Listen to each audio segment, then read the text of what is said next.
இந்த வெள்ளக்கொடிக்கு காரணம் யார் சார்?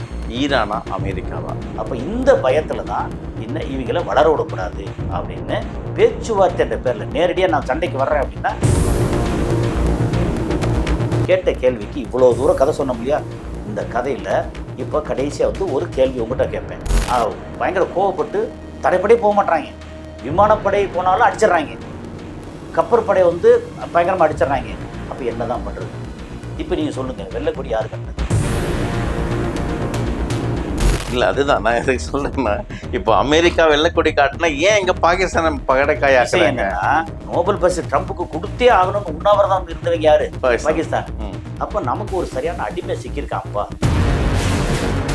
பேசும்போது என்ன, இப்போ வாங்க கொஞ்சம் பேசுவோங்க, என்னக்கு முன்ன பின்ன கொஞ்சம் விட்டு கொடுத்து போவோமே அப்படின்னு இருக்கு. அதை விட்டு போட்டு திரு பேச்சுவார்த்தைக்கு வாங்க, வரல அப்புறம் பார்த்துக்கோங்க. அமெரிக்காவோட சாயம் இழுத்து போச்சோ? இதை சைனாவோட பங்கு ஏதாவது பங்களிப்பு இருக்கா? அதாவது ஈரானுக்கு அமெரிக்காவோட பலம் வந்து இவ்வளவுதான் அப்படின்னு வெட்ட வெளிச்சமாயிருச்சு. பேச்சுவார்த்தைங்கிறது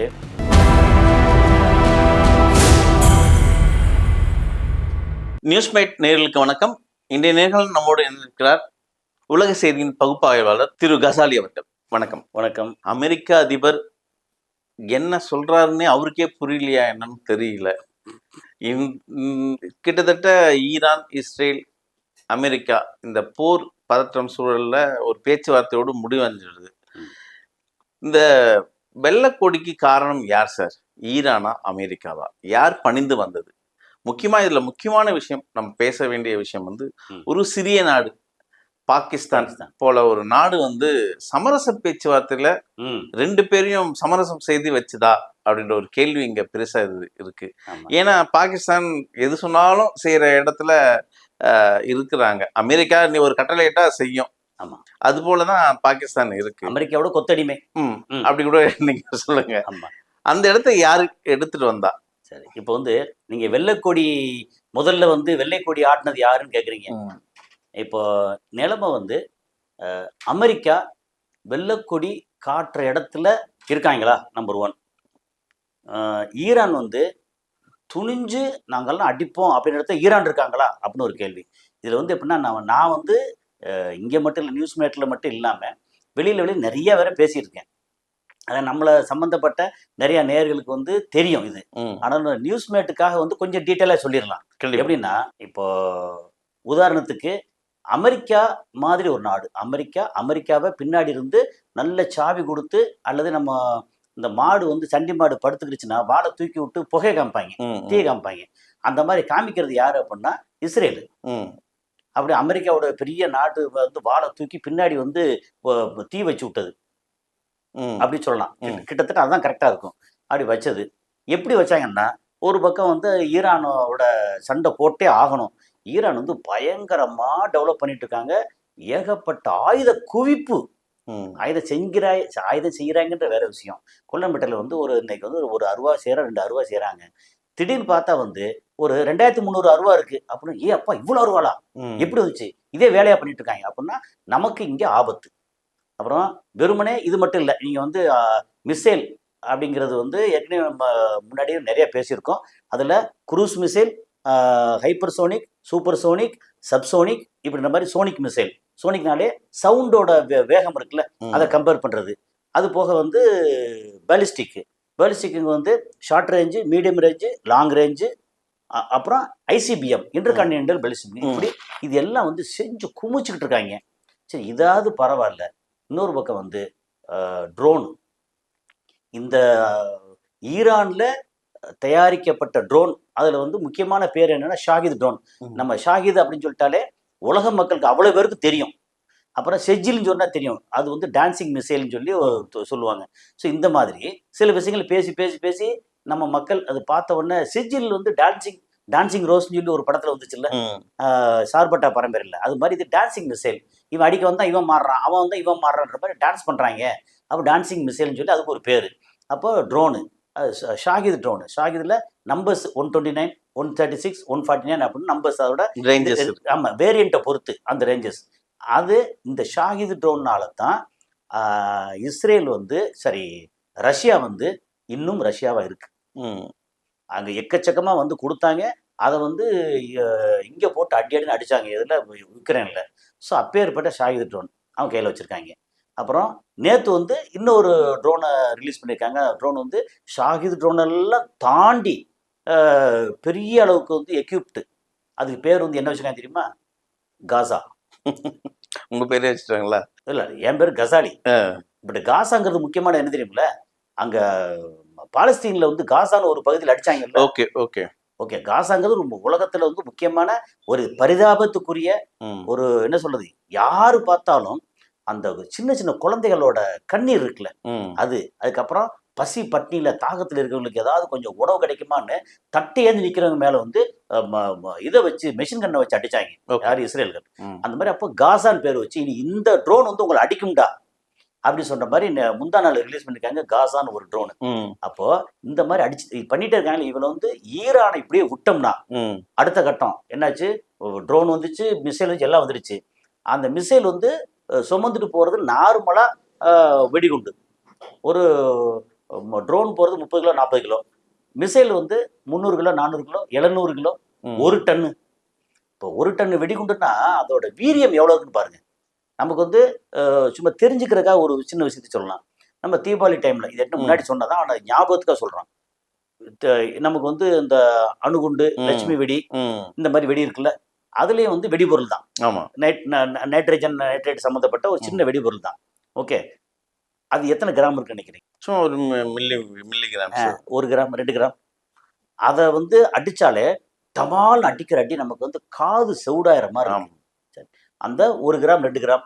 அப்புறம் இல்ல சிவகாசியில இன்னும் கொஞ்சம் டீட்டெயில் கேட்டுக்கிறலாம். ம். கேட்டா அந்த லட்சுமி வெடியோ அல்லது அட்டம் பாம் சொல்லி ஒரு வெடியெல்லாம் அந்த ம். வெடிய வந்து அடிச்சா, தெருவுல இருக்கு இல்லையா? நம்ம சென்னையில 2 பக்கம் வீடு வந்து ஒரு 2 மாடி, 3 மாடி, 4 மாடி வீடு இருக்கு. தெரு வந்து நீட்டா தெரு இருக்கு. அங்க அடிச்சா அந்த எக்கோ அடிக்குதுல்ல, ம். அந்த எக்கோல வீட்டு ஜன்னல்லாம் ஆடுது. அந்த அளவுக்கு ஒரு 5 கிராம், 4 கிராம் வச்சிருந்த இது கூட. ம். நீங்க வந்து 30 கிலோ யோசிச்சு பாருங்க. அதோட ம். வீரியம் 300 கிலோ. அப்புறம் அ 1 டன். 1 ton 1000 kilo. சரி. அது இல்லாம இந்த கொத்து குண்டுன்னு ஒண்ணு இருக்கு. ம். அது பார்த்தா 1 2 2.5 கிலோ. அது வந்து நேரா வந்து அடிச்சா கூட என்ன ஆகும்னா, நேரா வந்து விரிச்சு விட்டுரும் அப்படியே. அந்த வாய் வந்து மூஞ்சி இருக்கு இல்லையா? தாய வந்து விரிச்சு விட்டுரும். விரிச்சு ம். விட்டா கிட்டத்தட்ட 2 2.5 கிலோமீட்டர் சுற்றளவுக்கு ஓகே. ஒரு 120, 150 குண்டு முன்னாடி இருக்கிறது விரிஞ்சு விழுச்சா வந்து விழுந்தா டம்மு டம்முன்னு மொத்த ஏரியாவ அடிச்சா என்ன ஆகும்? புகை மண்டலம். அப்படி. ஸோ இதெல்லாம் வந்து ஒரு பக்கம். இத தாண்டி அவங்க ஈரான் வந்து ரொம்ப முக்கியமா என்ன பண்ணியிருக்காங்கன்னா, கடந்த 20 வருஷமா பண்ணிட்டு இருக்கிறது வந்து என்ரிச்மென்ட். ஓகே. யுரேனியம் என்ரிச்மென்ட். ம். ஓகே. அந்த யுரேனியம் என்ரிச்மென்ட்ங்கிறது வந்து நார்மலா நம்ம கரண்ட் தயாரிக்கிறது இருக்கு இல்லையா? அணு மின் நிலையம்.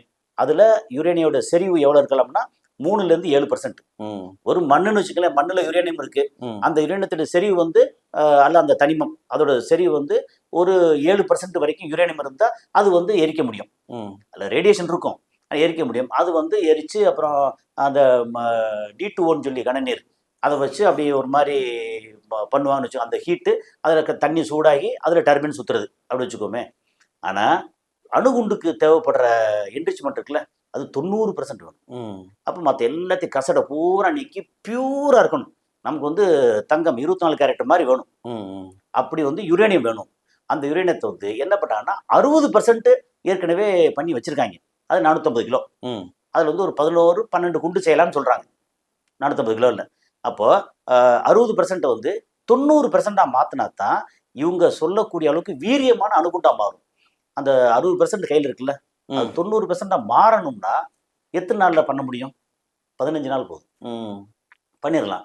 அப்ப இப்பவே என்ன பண்ணியிருப்பாங்கன்னா, 90% உள்ள அணுகுண்டுக்கு தயாராக உள்ள யுரேனியம் கையில இருக்கும்னு நெனைக்கிறேன். ம். ஏன்னா ஏற்கனவே வந்து 60% ரெடி ஆயிருச்சுன்னு சொல்லி 1 வருஷம் ஆச்சு.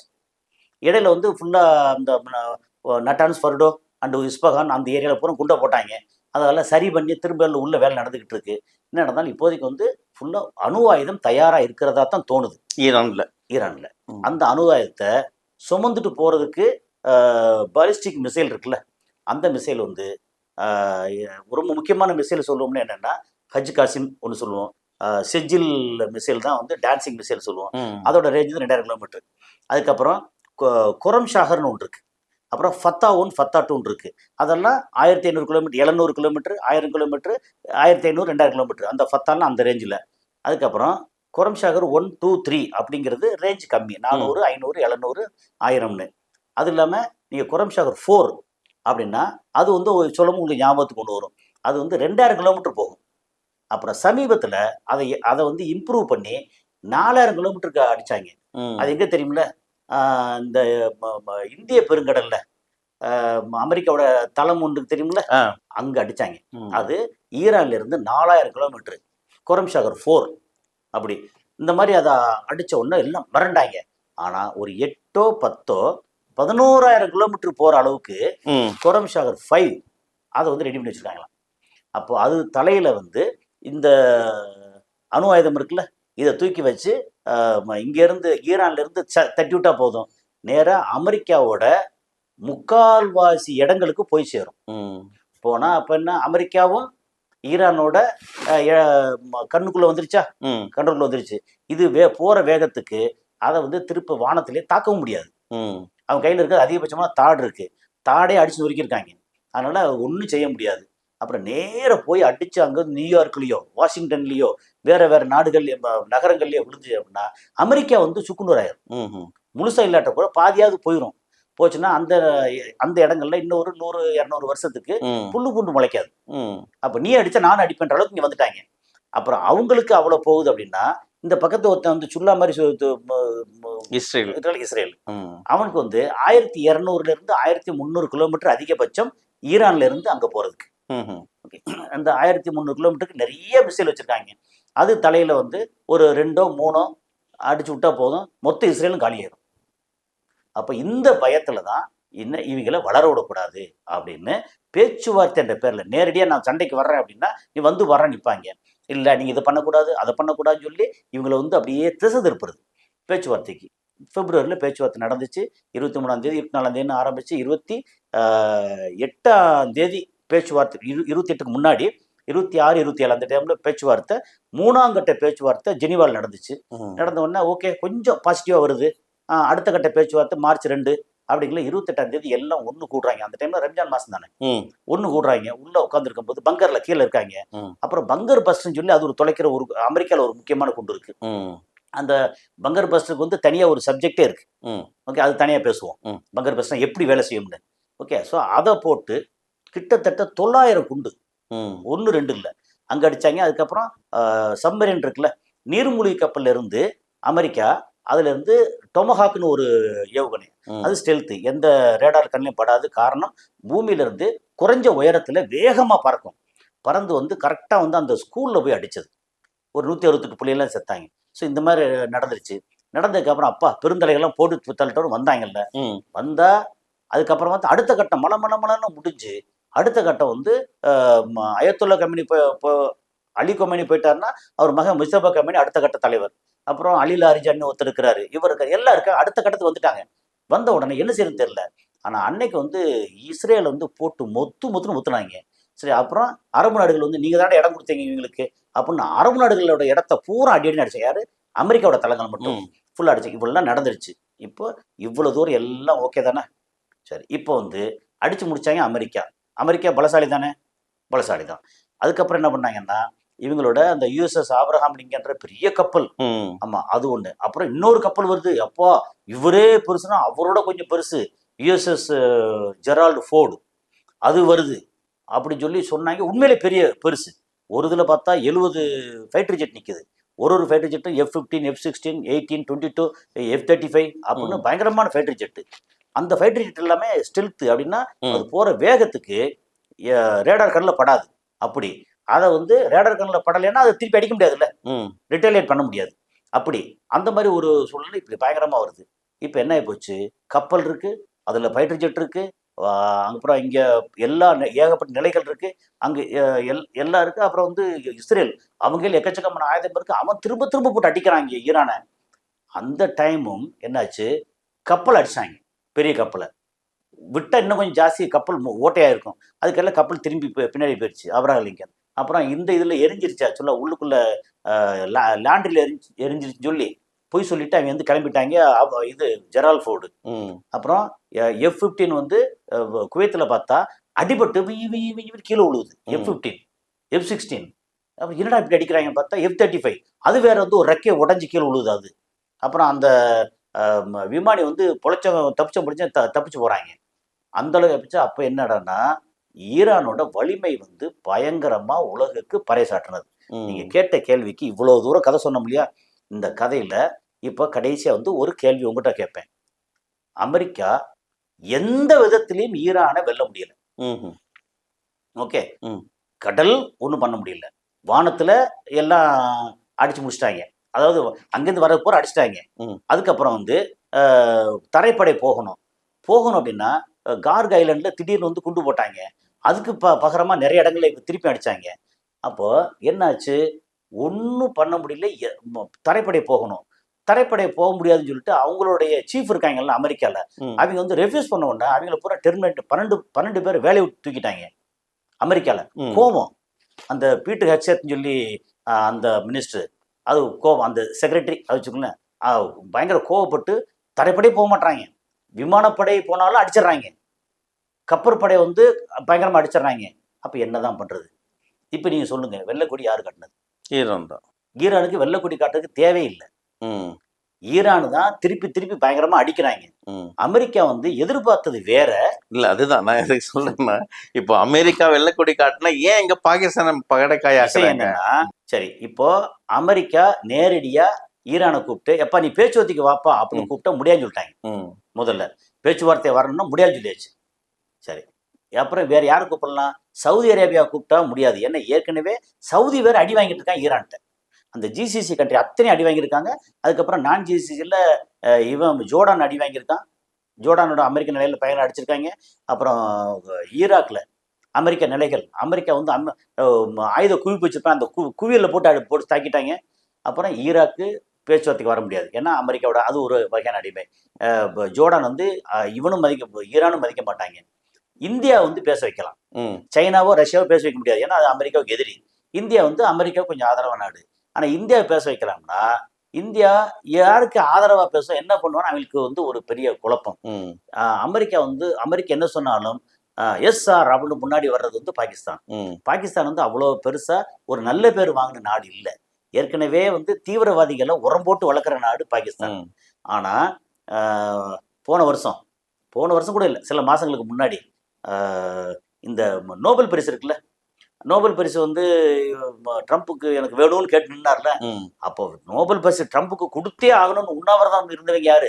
பாகிஸ்தான். அப்போ நமக்கு ஒரு சரியான அடிமை சிக்கியிருக்கான்ப்பா அப்படின்னு சொல்லி பாகிஸ்தான் ஏன்னா இந்தியாவை விட பாகிஸ்தான் வந்து பக்கத்துல பார்டரை ஷேர் பண்றாங்க ஈரானோட. அப்போ பாகிஸ்தான் வந்து சொல்லும் போது கெஞ்சி கேட்டுக்கலாம், அட்லீஸ்ட் ஒழுங்கா பேச்சுவார்த்தைக்கு வரையா இல்லையா அப்படின்னு அமெரிக்கா மிரட்டுவான். பாகிஸ்தான் அப்படி இல்லை, ஐயா சொன்னாரு கொஞ்சம் பார்த்து செய்யுங்க ஐயா அப்படின்னு கெஞ்சலாம். ஏன்னா ஒண்ணுக்குள்ள ஒண்ணு எல்லாம் சொந்தக்காரங்க மாதிரி. அப்ப என்னாச்சு, எப்பா கொஞ்சம் பேச்சுவார்த்தைக்கு வர சொல்லுப்பா. நான் சொன்னா வரமாட்டான், ஐயா நானும் சொன்னாலும் வரமாட்டேன், நீ கெஞ்சியா போய் என்னமாவது பண்ணு அப்படின்னு உண்மையிலேயே ஃபர்ஸ்ட் பேச்சுவார்த்தை. அப்புறம் 15 நாள் வந்து போர் நிறுத்தம் அப்படிங்கிறது. அந்த போர் நிறுத்தம் அதெல்லாம் எனக்கு தெரியாது, நீ போர் நீ இஷ்டத்துக்கு யாரை கேட்டு போர் நிறுத்தம் சொல்ற அப்படின்னு ஈரான் வந்து முதல்ல ரெஃப்யூஸ் பண்ணாங்க. அப்பதான் வந்து போர் நிறுத்தம் நீ ஒழுங்கு மரியாதையை வந்து சொல்லு கேட்கறே இல்லையா அப்படின்னு கிட்டத்தட்ட என்ன சொல்றாங்கன்னா அந்த எஃப் போட்டு ஃபாஸ்ட்னு சொல்லுவாங்கல்ல அப்படின்னு போட்டு ஒரு இதெல்லாம் அது இதுல போட்டாங்க அவனுடைய ட்ரூத் சோசியல் மீடியால. அப்போ ஒரு அதிபர் வந்து இப்படி இன்னொரு நாட்டை வந்து இப்படிலாம் பேசலாமா? அப்படி கேவலமா நடந்துக்கிட்டால் என்னன்னா தாங்க முடியல, அடி பயங்கரமான அடி, கோபம் வெளிப்பாடு அதெல்லாம். ஆமா, கப்பல் அடிச்சிட்டாங்க. ஆனா இப்படி கெஞ்சியவர், இப்படி வெள்ளைக்கொடி காட்டியவர் அமெரிக்காவோட ஜனாதிபதி இன்னைக்கு வந்து தான் கிட்டத்தட்ட உலக நாடுகள் போற ஒரு 10 கிட்ட நான் நிறுத்தியிருக்கேன், அது இதுலயும் ஒண்ணு அப்படின்னு மாத்தட்டும் ரகசியம் என்னது? அப்படி பார்த்தா ஒரு 62 வாட்டி சொல்லியிருப்பாரு, இந்தியா பாகிஸ்தான் போற நான் தான் நிறுத்தினேன், அப்புறம் வேற போர்கள் வரிசையா எல்லாத்தையும் நான் தான் நிறுத்தினேன்னு சொல்லி இது 10வது போர் நிறுத்திருக்கேன். அந்த ஆள் வந்து என்ன சொல்றது, அதெல்லாம் பெரிய காமெடி தான். முன்னாடி இதை படிச்சு பார்த்தேன், ரொம்ப இதா இருந்துச்சு. இனி உலக நாடுகள் பத்திரிகையாளர்கள் எல்லாம் என்ன செய்யணும், mister president well done very good அப்படி என்ன புகழ்ந்து எழுதணும் அப்படின்ட்டு இருக்காரு. நீங்க எந்த கணக்கில் நீ சேர்ப்பீங்க? அப்புறம் சைனாவோட வந்து என்ன சொல்றேன்னா, இப்போ உங்களோட ஒரு பேச்சுவார்த்தை வச்சுக்குவோம். ஓகே, ஒரு ஒப்பந்தம் போடுவோம். ஒப்பந்தத்துக்கு வரல மவனே அப்படின்னா எனக்கு பேசும்போது என்ன இப்போ வாங்க கொஞ்சம் பேசுவோங்க, என்னங்க முன்ன பின்ன கொஞ்சம் விட்டு கொடுத்து போவோமே அப்படின்னு இருக்கு. அதை விட்டு போட்டு திரு பேச்சுவார்த்தைக்கு வாங்க, வரல அப்புறம் பார்த்துக்கங்க. அமெரிக்காவோட சாயம் வெளுத்து போச்சோ? சுத்தமா வெளுத்துருச்சு. அதாவது அமெரிக்கா ஆயுதங்கள்ல வந்து மோசமா அப்படின்னா அப்படிலாம் இல்லை. அமெரிக்கால வந்து பயங்கரமான ஆயுதங்கள் நிறைய இருக்கு, இல்லைன்னு சொல்லல, இருக்கு. ஆனா அந்த ஆயுதங்கள் வந்து ஒரு 10-15 வருஷத்துக்கு முன்னாடி வரைக்கும் அமெரிக்கா ஒரு ஆயுதங்களை டாமினேட் பண்ணிச்சு. அவனோட அடிப்படையா இருக்கக்கூடிய இஸ்ரேல் வந்து அந்த ஆயுதங்களை வச்சு அவனும் ரொம்ப டாமினேட் பண்ணிட்டு இருந்தாங்க. ஆனா இப்போ வந்து அதெல்லாம் தாண்டின ஆயுதங்கள் ரஷ்யால இருக்கு, சைனால இருக்கு. இல்ல ரஷ்யால கூட சைனால நிறைய இருக்கு.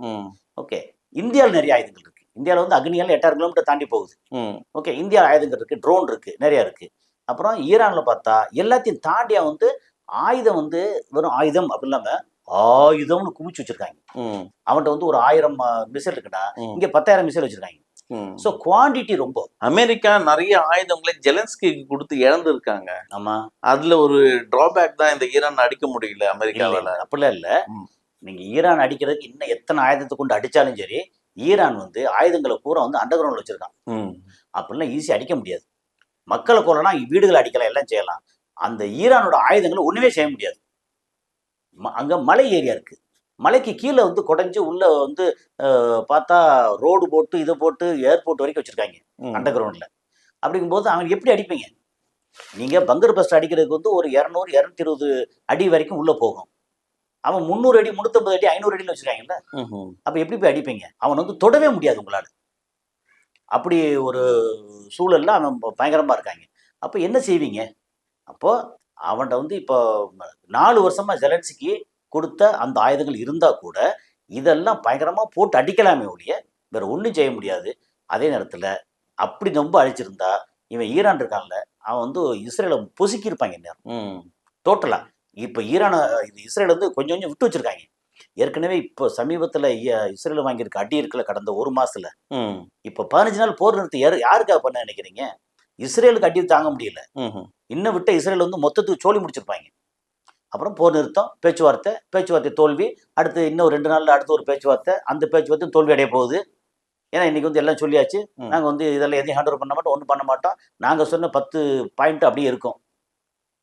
அதுக்கு ஒத்துக்கிட்டா நம்ம வந்து ஓகே, இல்லைன்னா நம்ம ஓகே இல்லை. இதை சைனாவோட பங்கு ஏதாவது பங்களிப்பு இருக்கா? அதாவது ஈரானுக்கு பெரிய பங்களிப்பு இருக்கு. இப்போ கடந்த ஒரு 3 நாள்ல வந்து ஒரு 4 என்னது ஆயுதம் தாங்கின விமானம், அம்யூனிஷன் அண்ட் ஆயுதம், ஆர்ம்ஸ் அதெல்லாம் வச்சு இறங்கியிருக்கு. அதுக்கப்புறம் இவன் ஈரான் வந்து இவ்வளவு தூரம் பயங்கரமான ஆயுதம் பண்ணி வச்சிருக்காங்கல்ல, அவனுக்கு வெடிபொருள் எங்கேருந்து கிடைக்குது? வேணும்ல வெடிபொருள், உள்நாட்டில் தயாரிக்கலாம், எவ்வளோ தயாரிப்பாங்க?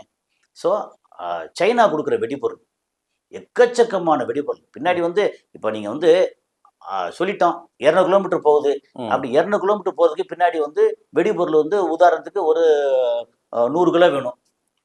அது வந்து 1000 கிலோமீட்டர் போகிறதுக்கு அப்படி 5 மடங்காக ஆக்குங்க. அந்த வெடிபொருள் எங்கேருந்து கிடைக்கும்? அது மேக்சிமம் சப்ளை வந்து சைனா. அந்த இதெல்லாம் வந்து செகண்டரின்னு வச்சுக்கலாம்.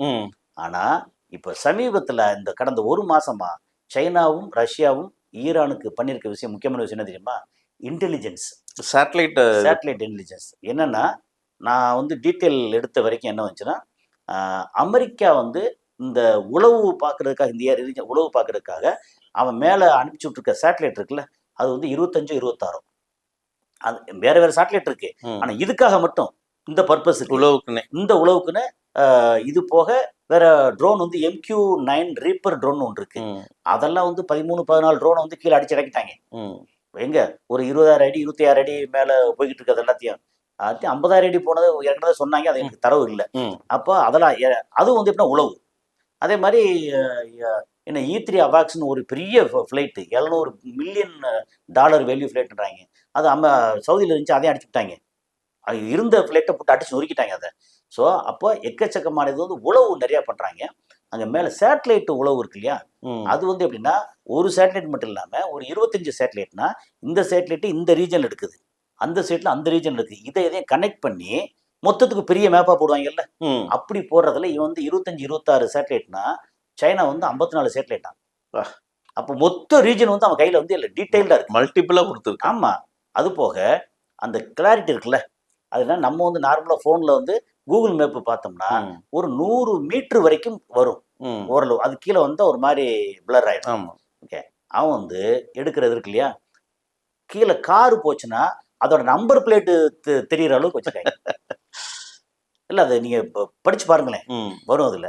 அந்த அளவுக்கு வந்து சேட்டலைட் அவனும் எல்லாத்தையும் கனெக்ட் பண்ணி பிளஸ் வந்து எங்கெல்லாம் அமெரிக்காவோட சிஐ ஏஜென்ட் மொசாடோட ஏஜென்ட் வந்து பஹ்ரைன்ல, துபாயில இங்கெல்லாம் இருந்தாங்கல்ல, ம். எங்கெல்லாம் தங்கியிருக்கான்னு சொல்லி சொல்லி கொடுத்தீங்க, இந்த இடத்துல தங்கியிருக்கான்ப்பா அப்படின்னா சொல்லுன்னு ஒரு ட்ரோன் போகும், டம்முன்னு அடிக்கும் போய் அடி பின்னிட்டாங்க.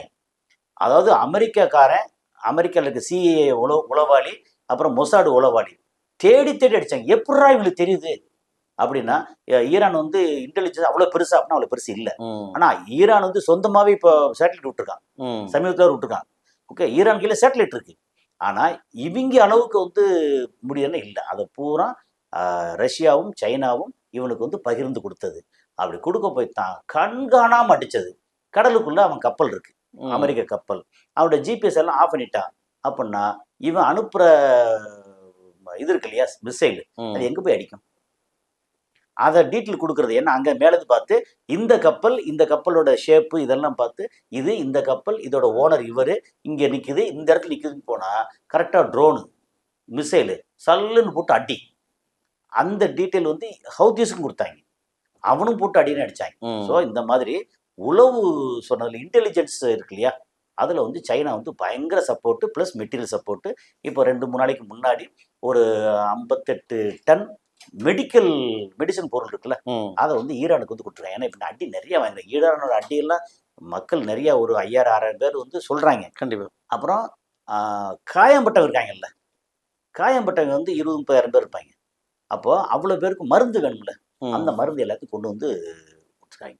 ஸோ இந்த மாதிரி மொத்தத்துக்கு நீங்க பார்த்தீங்க அப்படின்னா வெள்ளக்கொடி கஷ்டப்பட்டு வற்புறுத்தி நம்ம ஒரு ஒரு சுல்லா மாதிரி சின்னதாக இருக்கக்கூடிய ஒரு பாகிஸ்தான், ஒன்றுத்துக்கு ஆகாத பாகிஸ்தான் வந்து இன்னைக்கு பெரிய ஆளாக்கி, எப்பா நீ கூப்பிட்டு கொஞ்சம் பேச்சுவார்த்தைக்கு வர சொல்லுப்பா அப்படின்னு. என்ன ஒன்று பேச்சுவார்த்தை, பீஸ், அமைதி, ஒப்பந்தம் அப்படின்னு சொல்லிட்டாலே அமெரிக்கா இஸ்ரேல் முதுகுல குத்த போறேன்னு அர்த்தம். ம். எப்படி பார்த்தாலும் இன்னும் ஒரு 4-5 நாள்ல பெரிய ஒரு பிரளயம் வரும், அல்லது மொத்தத்துக்கு க்ளோஸ் ஆகி அமைதியாகும். ரெண்டு ஏதாவது நடக்கும். ஒரு கடைசி கேள்வி. ஓகே. இந்த ஹார்மோஸ் ஜலசந்தி இருக்கு இல்லையா, ஆமா. பெரிய விஷயமா பார்க்கப்படுது. குறிப்பா ஹார்மோஸ் ஜலசந்தியை தான் ட்ரம்ப் அவர்கள் குறி வைக்கிறாரோ. அங்க இங்க ஈரான் பக்கம் டாக்ஸ் எல்லாம் போடுறாங்க கப்பல் கடக்கிறதுக்கு. ஆனா அவர் ஒரு மிரட்டல் தோணியை விடுறாரு. இனி உங்களுக்கு அந்த ஹார்மோஸ் சந்தி உங்களுக்கு சொந்தம் இல்லைன்ற ஒரு மிரட்டல் எல்லாம் கொடுக்குறாரு. அவர் எப்போ மெட்டல் விடுவாரு, கெஞ்சுவாரு, அப்புறம் விட்ட மிஞ்சுவாரு, அது எல்லா வயலும் பார்ப்பாரு. ஹார்மோஸ் வந்து பேச்சிலே இல்லை, ஆக்சுவலா லிஸ்ட்லயே இல்லாம இருந்துச்சு. ம். இங்க அடிச்சாங்க, ஹார்மோஸை பிடிச்சிட்டாங்க. இது ஏன் இடம்யா, நான் ஏன் ஃப்ரீயா விடுறேன் அப்படின்னு டோல் கட்டு. அப்புறம் வந்து அமெரிக்கா இஸ்ரேல் கப்பல்லாம் விட மாட்டேன் நான். அப்புறம் ஆயுத கப்பல் வச்சு அதை அடிப்பேன் அப்படின்னு எண்ணெய் டேங்கர்லாம் வந்து ஒரு 5 கப்பல் அடிச்சாங்க. ம். அதுல வந்து இந்தியாவுக்கு வந்த ஒரு கப்பல்லாம் தெரியுமில்ல, ஆமா.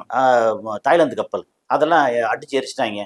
அப்போ ஐயோ போச்சு அப்படின்னு எல்லாம் பயந்தாங்க. என்னன்னா ஒரு வல்லவனா சாய்க்கணும், இன்னொரு வல்லவனால தான் முடியும், நீ அடிச்சா நான் அடிப்பேன் அப்படின்ற மாதிரி இவன் அடிச்ச உடனே அங்க வந்து ஹர்மோஸ் வந்து ஐயோ ஹர்மோஸ் வந்து விட்டே ஆகணும், முடியாது, என்ன செய்வேன், நான் என் கப்பலை கொண்டு வரேன், கொண்டு வா பார்ப்போம் அப்படின்னு. அப்படி யூஎஸ்எஸ் ஆப்ரஹாம் வந்து 500 கிலோமீட்டர்ல இருந்து ஒரு 350 கிலோமீட்டருக்கு வந்தாங்க. ஒரு 2 மிசைல் வந்து ட்ரோன் பறந்து போச்சு, பின்னாடி 1000 கிலோமீட்டர் போயிட்டாங்க. அவ்வளவுதான். அமெரிக்காவோட பலம் வந்து இவ்வளவுதான் அப்படின்னு வெட்ட வெளிச்சமாயிருச்சு. பேச்சுவார்த்தைங்கிறது ஈரானை பெரிய அளவுக்கு வந்து மொத்த போறாங்க. இனி உலக நாடுகள் அமெரிக்காவை எப்படி பார்க்கும்? ஒரு வல்லரசு நாடா பார்க்குமா? அதெல்லாம் முடிஞ்சு ஒரு மிலிட்டரி ஸ்ட்ரென்த்னு ஒரு மார்த்தட்டிய அமெரிக்கா இனிமே யூரோப்பியன் யூனியன் யூரோப்பே அப்படி சொல்லிட்டாங்கன்னா ஒண்ணுது வேணாமியா அப்படின்னு சொல்லிட்டாங்க. சவுதி அரேபியா கரடியே காரி துப்புன மொமெண்ட் ஆகி போச்சு. சவுதி அரேபியா வெளியுறவுத்துறை அமைச்சர் சொல்லிட்டாரு வந்து, நீ உன்னோட தளத்தை உன்னாலே பார்த்துக்க முடியல, நீ எங்களை எப்படி காப்பாற்றுவ, நீ இனிமே வந்து உங்களோட வேண்டாம் எங்களுக்கு, நாங்க பாத்துக்கிறோம் அப்படின்னு டிக்ளேர் பண்ணிட்டாங்களே. சவுதி அரேபியா டிக்ளேர் பண்றது வந்து உண்மையிலேயே அமெரிக்காவுக்கு ஏற்பட்ட உச்சந்தலையில் ஏற்பட்ட பெரிய அடி, ஒரு அவமானம். வெறும் அவமானம் இல்ல, இது போச்சே, டாலர் வணிகம் போச்சே. நான் இனிமே யுவான்ல பண்ணுவேன், ரூபிள்ல பண்ணுவேன், இல்ல ருப்பியில பண்ணுவேன், திராம்ல பண்ணுவேன் அல்லது ரியாலில் எதில் வேணாலும் பண்ணுவேன். நான் டாலரில் வந்து நீ வந்து உனக்கு டாலரில் கொடுக்குறேன், நீ டாலர் கொண்டு வரியா, ஓகே உனக்கு டாலர் எடுத்துக்கோ பரவாயில்ல. ஆனால் எல்லா வணிகமும் டாலரில் பண்ண அவசியம் இல்லைன்னு சொல்லிட்டு அது என்ன ஆகும்னா, இந்த ஆயுத சண்டை இருக்குல்ல, இது கூட இன்னைக்கு முடிஞ்சிடும். நாளைக்கு வந்து அந்த பொருளாதார சண்டை இருக்குல்ல, அங்கே அடி வாங்கிட்டான், அமெரிக்கா அடி வாங்கிட்டான்னா அப்படியே இஸ்ரேல் அடி வாங்கிட்டான்னு அர்த்தம். புரியுது. இஸ்ரேல் வந்து இனி எந்திரிக்கிறதுக்கு ஒரு 30லேருந்து 40 வருஷம் ஆகும். பார்ப்போம் நடக்க போவது என்ன. எனிவே உலக சுவாரஸ்யமே அதாவது நமக்கு அந்த தெரிஞ்ச விஷயங்களை வந்து சொல்றதுக்கு வந்து ஒரு வாய்ப்பு நமக்கு. மிக்க நன்றி, மிக சுவாரஸ்யமா சொன்னீங்க. நன்றி.